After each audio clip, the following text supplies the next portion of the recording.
What's up, everybody? This is Colton from Coffee&Combat. We're going to be doing a little something different today. I know that you've already watched a video where you watched Chase play GTA, but I don't believe that you've ever watched a video when I was playing GTA. Sad part about this is that there was actually a video that I've already recorded of us playing, and that was a load of fun. We didn't just do races, but we also just shot each other, and it was a really good time, and we made a lot of mistakes, which ended up to be really funny. This one isn't as funny, but it is still enjoyable to watch, so we're just gonna watch it and have some commentary over it. Like I said, our goal for Coffee&Combat is to have a time dedicated to talk about some different issues. I mean, not just different issues, but different topics, like me running over Chase with my car. That's loads of fun. But we're also going to talk about just random things, and I've been doing some thinking recently, and really since the school semester started, it's been a lot different than it usually is, in that I feel like I've gotten more excited about some of my classes than I usually am. This semester I have been taking different classes than I normally do, because recently, since I started seminary, it was different classes, and I would be mostly taking English class or a Greek class, and then I took another year of Greek, and then last year I took a year of Hebrew. So each 3 years that I've been at seminary, I have had a language class, and so that takes up 1/4 of my classes. And the classes are, we meet once a day, and we have almost 2 hours for each class. So we pretty much make up for not meeting twice a week at least by having a longer, much longer class, and so it pretty much takes up the whole day. And so when I have one class for a language, that takes 1/4 of all my classes, and that takes a very, very, very long time. So it's very draining by the end of the third semester. I really liked Greek because it's more specific than Hebrew, but Hebrew was just completely different. I mean, you read from right to left.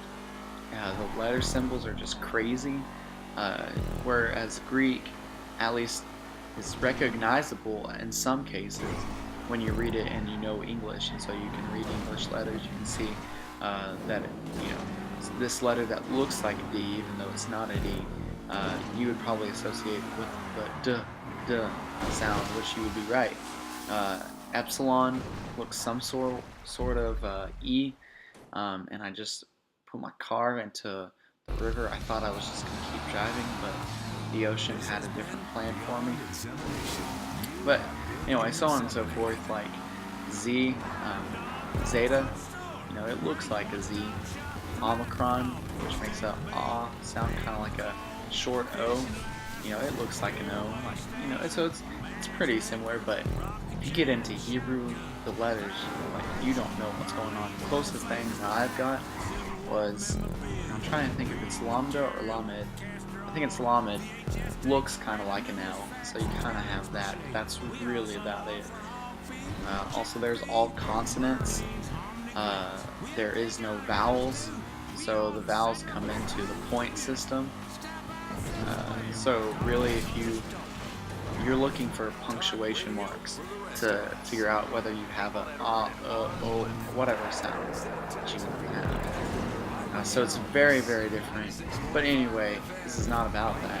This is about this semester. So like I said, I enjoyed Greek, I enjoyed Hebrew, but this semester I've got the Torah, the Pentateuch, which is the first 5 books of the Bible. So we're going to be looking at the first 5 books of the Bible as a whole, because it was written as a collection, and it should be treated as a collection as such. So we're going to be looking at it as each individual letter or book, however you want to look at it. But we're also going to look at it as a whole, so I'm really excited for that. That's my last class. I should have done this probably in order of classes that I take. My first class is Major Prophets. So we'll be looking at Isaiah, Jeremiah, Lamentations, Ezekiel, and maybe Daniel. I could be wrong. I don't know if Daniel is counted as a major or minor prophet. Um, but anyway, so we'll be looking at those books. Then I have my second class is John, the book of the Gospel of John, which is really cool because John is a lot different than Matthew, Mark, or Luke in the Gospel accounts. So it's really, you get much of a more specific account of Jesus, and it's really cool because it has the future set in its mind. Like I'm preparing a sermon right now in John chapter 2, and Jesus cleared out the temple, and he talks to the Pharisees and he says, you know, destroy this temple and I will rebuild it in 3 days. Of course, he was talking about his body. And what the book of John does is it says that when Jesus was resurrected in the same chapter 2, before even Jesus was put on trial or even died on the cross or was even resurrected, in chapter 2, when he's just beginning his ministry, it still says that when he was resurrected, his disciples would remember him saying, destroy this temple and I will rebuild it in 3 days. So it's got the future in its mind, whereas Matthew, Mark, or Luke will just kind of tell it in a chronological way, which is still really neat, still really cool, because you can still revert back to the beginning. But John pretty much makes it clear that he has already been convinced that he was the Messiah, or that I should say, he is he is the Messiah. So he just kind of, in those remarks, he kind of takes time to say, yes, once again, this means that Jesus is the Son of God. He also says at the end of the book, from my remembrance of personal study, he also says that, you know, Jesus did many more miracles than he could even write. And in fact, he couldn't fit into a whole book of the miracles of Jesus. But he did all these miracles to prove that he was, in fact, the Son of God. So it's just really cool to see John's perspective and how he's kind of already gotten it. You know, it's kind of connected with him. My third class is pneumatology, the study of the breath of the Spirit. So that's really cool because I'm in a Baptist denomination. So, you know, we're not charismatic. We're not Pentecostal. We don't believe that that, you know, you can be filled with the Spirit and that you'll start speaking in tongues. We don't believe in any of that. But we get so scared, I would say, of the teachings or that we don't want to be charismatic. We don't want to be Pentecostal. It's almost like we go the opposite direction and we just never talk about the Spirit. Which, you know, I mean, just pick up your Bible and you'll find out that, you know, the Spirit is just as much of the Trinity and the Godhead as God the Father and God the Son. So it's really cool to know exactly what the Spirit is and what the Spirit does. And that's a really cool flip. I was really, really happy about that. And I don't know if you can't hear any of my game chat. I was talking to Chase, but when that happened, I started freaking out like nobody's business. So yeah, pneumatology is really cool. The fact of the matter is, though, is that, like I said, you know, I have 2 hours of class, and the way we break it up is really nice because our first class, after it ends, after 2 hours of being there, we have lunch, and after pneumatology we have a break, and we go to chapel, which is a time we set aside that the students or even the teachers can preach and have an opportunity to get experience behind the pulpit, because that's what we're called to do. That's what our main focus is. So it's really cool that we have time set for that. So it's a little something different, a little break from just sitting in a class and getting a lecture. The thing is, though, is that between what's my second class, John and pneumatology, we only have a 5-minute break. So there's really not much time to get something different, so you can be ready and mentally prepared for pneumatology, my third class. So it's real. I find myself having a hard time to pay attention, and I have to catch myself and make myself, you know, or tell myself that, you know, hey, like, I need to be paying attention. This is important stuff. like I said in my last class of the tour. So going back to my original thought, these classes, they're not just languages, they're not just something that I need to know to study the word better, but we are in fact studying the Bible itself, studying the books of the Bible. So it's really neat, and I'm really excited about this semester, and I find myself, learning more. Not to say that it's not profitable, it's definitely profitable, and I would encourage anybody to take Greek or Hebrew or anything like that, but it's just more exciting for me to learn the actual books of the Bible. So yeah, but speaking of getting deterred, I don't know what I'm trying to say, but hopefully y'all know what I'm trying to say. Speaking of getting distracted there from in pneumatology, this past Monday when I was in pneumatology, we were going back and referencing Old Testament scriptures, and I found myself in Judges. Why, I cannot remember. I think it was I asked the teacher a question. My teacher went full teacher mode and said, "That's a good question. Look it up and give me a report next Monday." I really don't know if I'm supposed to actually go through with that.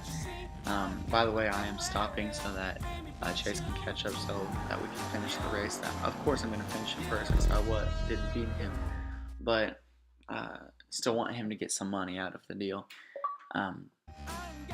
But yeah, so I asked my teacher a question, and maybe having to give a report on my question, which if that's the case, I need to remember what my question is. Anyway, I think it was, how do we know that,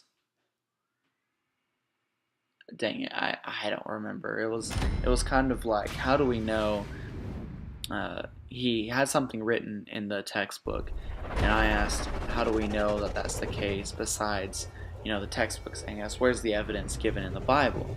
And he said, that's a good question, look it up yourself. So anyway, I found myself in Judges, and I can't remember what it is. I'm going to look it up on a Bible program on my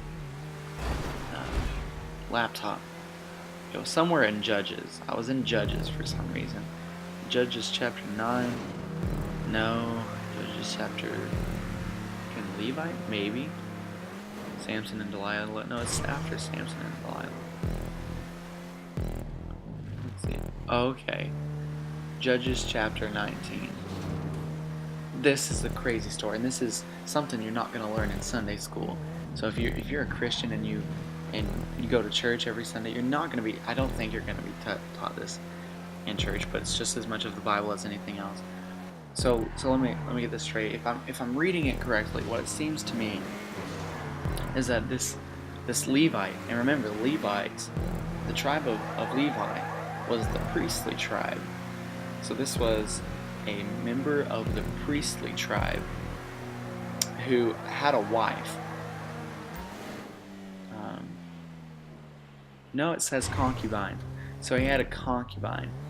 And it says in verse 2, and his concubine played the whore against him, and went away from him unto her house to Bethlehem, Judah, which I don't know if it is any part of Bethlehem or if it's any part of Judah, but it's a town, I'm guessing a town called Bethlehem, Judah, and was there 4 whole months. So this Levite had a concubine that went 4 months away from him in Bethlehem, Judah, being a whore. I mean, there's no other way to say it. She was a whore. She slept with other men, She just messed around. And so her husband arose, which this now gives me a question. Is a concubine the same as a wife? Because I know that Solomon had a wife, or wives, and then he had a concubine. So, I don't know. Anyway, he's her husband, so I'm guessing he's married to her. Very faithful. This could be his wife. This could be his wife, and it's just his concubine. I really don't know. Anyway, he gets up and he goes to her, and he goes trying to persuade her to come back. So that looks like he really cares about her and he loves her. And so he goes and he talks to her, trying to get her to come back. And so the father of the concubine, or of this man's concubine, is so happy he's there that, and I'm not going to read it all, but he pretty much asks him, please stay the night. And then the next morning he's about to leave, and he's like, please stay the morning, the rest of the day. Then he's about to leave that evening. He's like, no, you got to stay tonight. And so he's so happy that he asks him to stay with him. Anyway,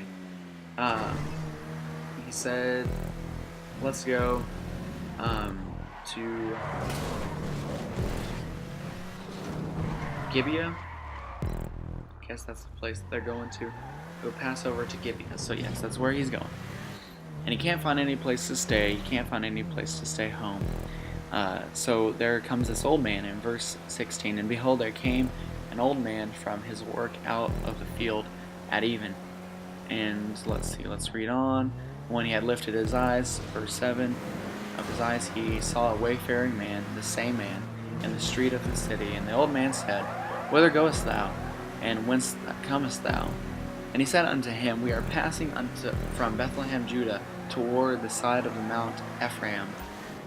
From thence am I, and I went to Bethlehem, Judah, but I am now going to the house of the Lord.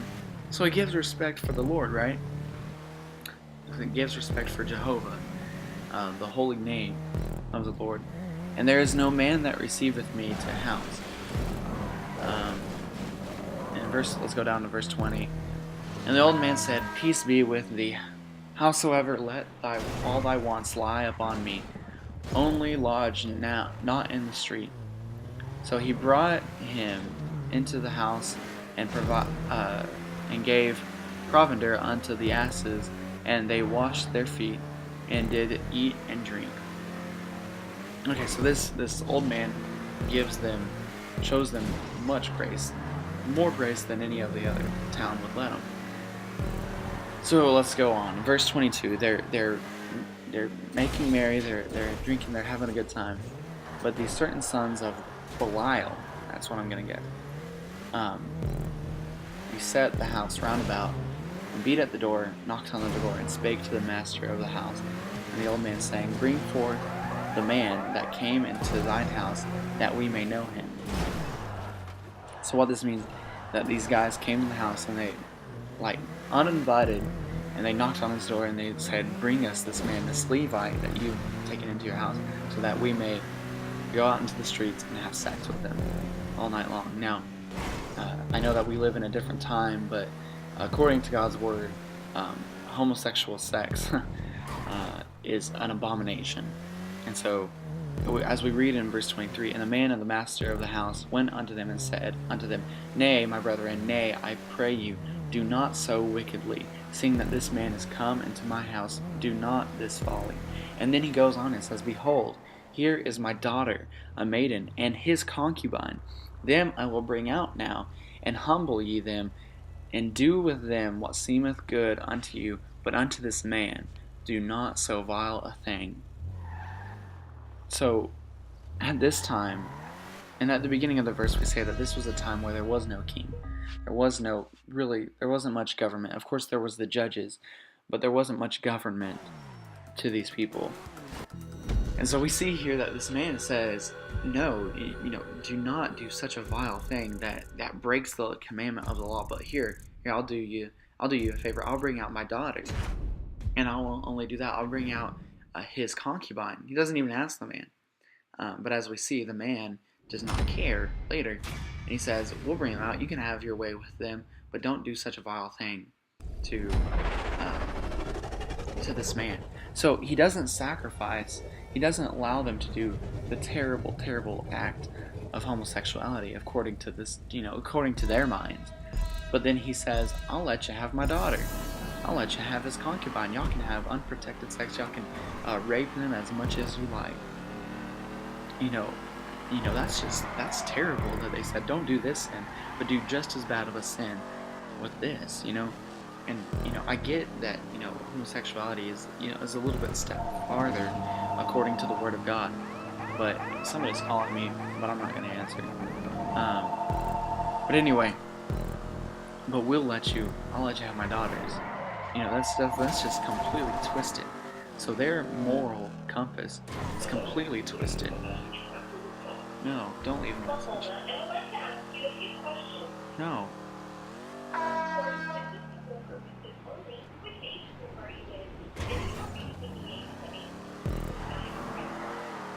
ask me my age. Oh gosh. Anyway, so going on. So yeah, so obviously, their morality back in this day was just really wicked, and even the people who did have some moral compass that said that don't rape this guy. Uh, they're cool with. Uh, I mean, maybe not even that cool, but they're willing to sacrifice the abomination of rape rather than homosexual rape. Which, I guess to the Word of God, maybe that is a little bit better, but still, God does not intend for us to make those kinds of bargains. That's not at all his intentions. So, verse 26, then came, verse 25, but the men would not hearken unto him, so the man took his concubine, and brought her forth unto them, and they knew her, and abused her all the night until the morning, and when the day began to spring, they let her go. So, these men would not be satisfied unless they would not listen to the old man. They kept trying. So the Levite took his concubine, who he went and got back, and threw it, and said, have your way with her. So they did, and they abused her all night. And finally, at the beginning of the day, they finally let her go. So that's, man, let that sink in for a little bit. All night. Man. So then came the woman, verse 26, in the dawning of the day, and fell down at the door of the man's house, where her Lord was, till it was light. And her Lord rose up, verse 27, up in the morning, and opened the door of the house, and went out to go his way. And behold, the woman, his concubine, was fallen down at the door of the house, and her hands were upon the threshold. So she stayed there all night. And he said up unto her, up, and let us be going. But none answered. So this woman had died. This woman was dead. Because of the abuse that she faced, she was dead. This does not excuse her cheating on him. This does not excuse her from going around and being a whore. This does not excuse that. But, we'll go on. Then the man took her upon an ass, and the man rose up, and gat him unto his place. And when he was come into his house, he took a knife, and laid hold of his concubine, and divided her, together with her bones, into 12 pieces, and sent her into all the coasts of Israel. And it was so, that all that saw it said, there was no such deed done, nor seen from the day that the children of Israel came up out of the land of Egypt unto this day.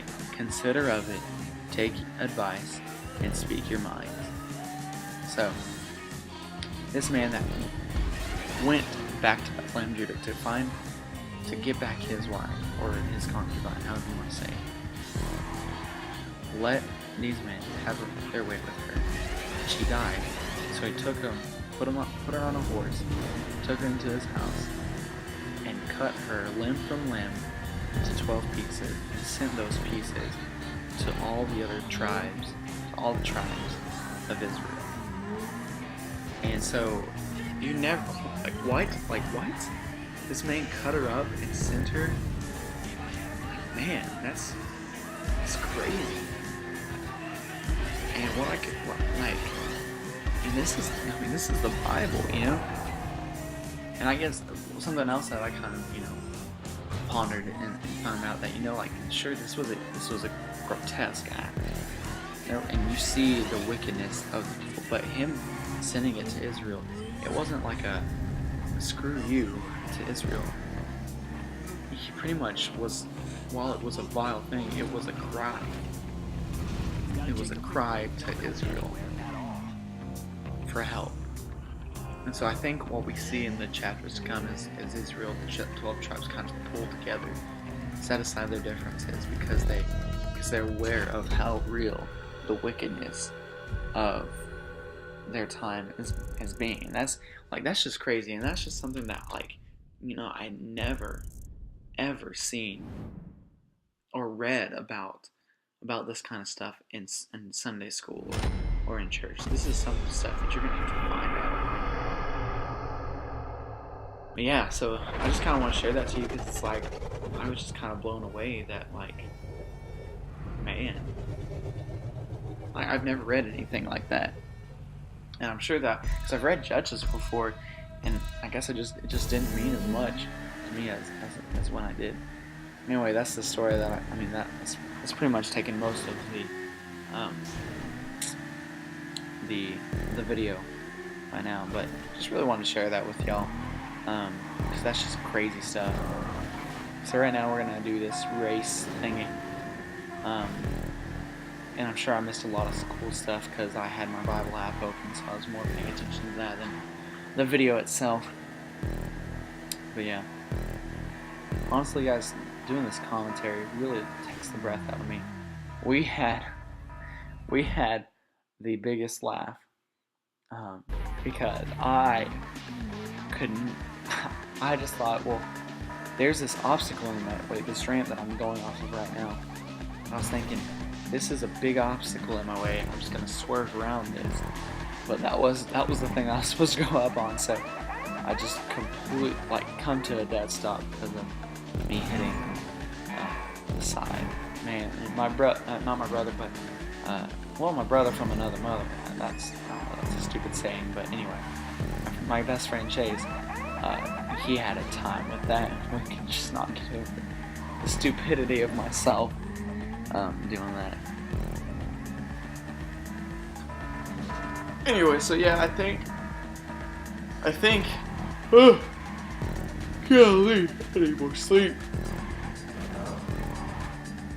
I don't know who won more races this game. I think it was me. Of course, I don't think I win this race because of my idiocy with that. But despite what you're seeing, I'm not too bad with races as far as motorcycles go. At least compared to Chase Martin. He during I think our last game, we were talking. We made small talk about how he was really good at fast cars or cars in general, but I seem to have the upper hand when it comes to motorcycles. And I don't know if that's saying that I'm really good or that he's really bad, or if him being better at cars and other vehicles is saying that he's better at those, or he's really good, or that I'm just that terrible. I don't know what it's really saying, but either way, that's kind of what it seems to me like. So yeah, there's that. You're welcome.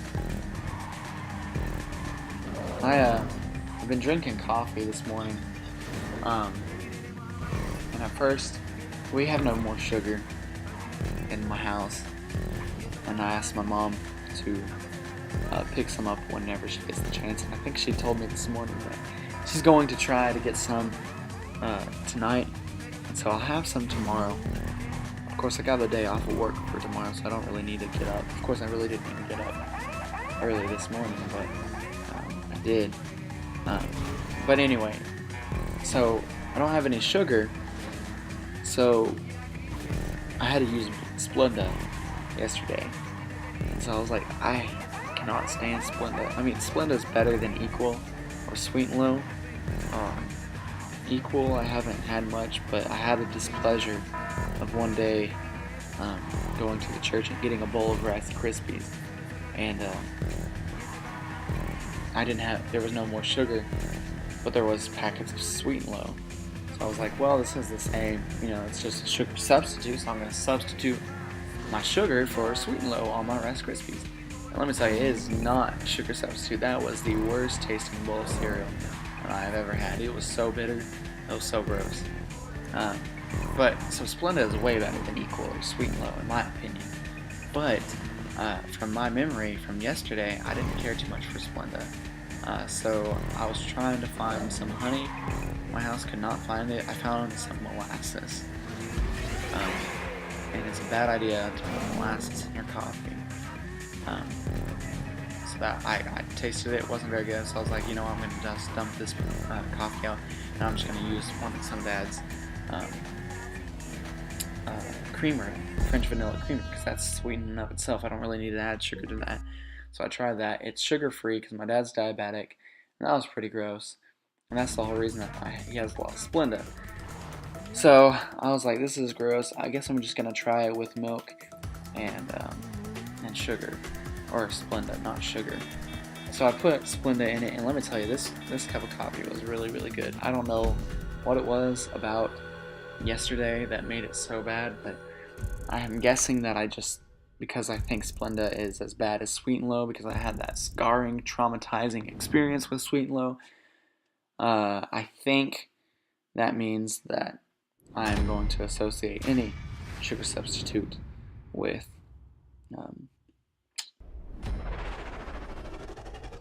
being terrible. But this cup of coffee was really good. I need to remember that. So at this point, Chase had to get offline because he had to do some taxes, responsible stuff. So I played more by myself. And so what you're seeing now is just me being stupid. This car looks cool, so I used it. It's really fast. It's pretty good. Oh man. Anyway, a quick update. I don't know if I told you. I remember my first video. I said that I worked for Raising Cane's. I don't know if I've said anything. I think I kind of referenced it really quickly in a previous video, but I got promoted to manager. And that what happened August, late July, early August. And so ever since then, today is September 15th, I think. Let me check that. Yep, September 15th. Yesterday was finally my last day of management training, so I'm out of management training. So today's going to be my first shift on my own as far as managing goes. A little nervous about it, but it's the mid shift. I'm working 3 to 9. It's such a weird shift, and I'm not very excited for it. But it's supposed to be an easy shift because it's really my job is just to connect the opening shift to the late night shift. So I don't have to do as much. My deposits when I pull a register. The money that I put in the deposit really just goes toward late night shift, so I don't really have to worry about that. So that's gonna be pretty cool, pretty nice. But yeah, I'm about to. Once this video is over, I'm about to take a shower and then go get Buffalo Wild Wings because it's Boneless Thursdays, and I'm so excited. Buffalo Wild Wings is so good. It's so addicting. I'm almost positive they got MSG and that stuff, but I don't care because it's so good. I got Parmesan garlic and Caribbean jerk. Caribbean jerk is so good. It's got so much flavor. Put it in that blue cheese. I don't even like blue cheese, but blue cheese at Buffalo Wild Wings is pretty good, and especially on Caribbean jerk. And I just missed like 5 pins, like in like the most embarrassing way. So I just hit that one pin and just cut my losses and go for the gold. So yeah. I talk too fast, guys. I talk too fast. I get so. I feel like I just completely missed that.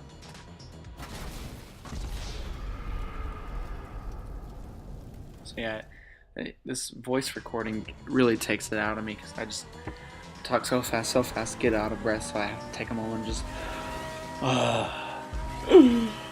you know.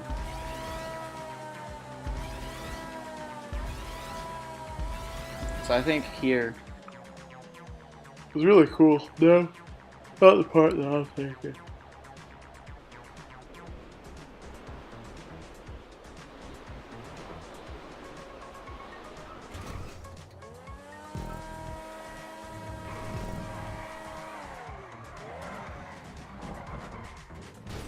That would have been a lot cooler if I just kept on the platform.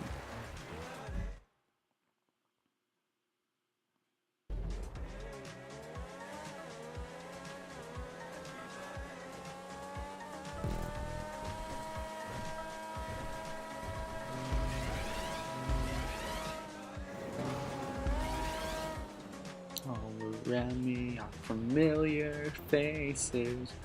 Wanted places. Wanted places.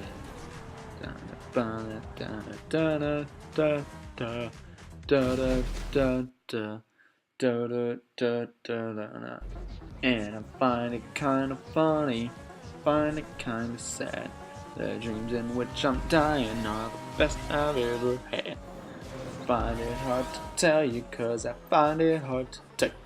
When people run in circles, it's a very, very mad world. Mad world. One is mad world. So yeah, anyway. Thanks for listening. Thanks for putting up with me. And as usual, drink more coffee. Yeah. Bye.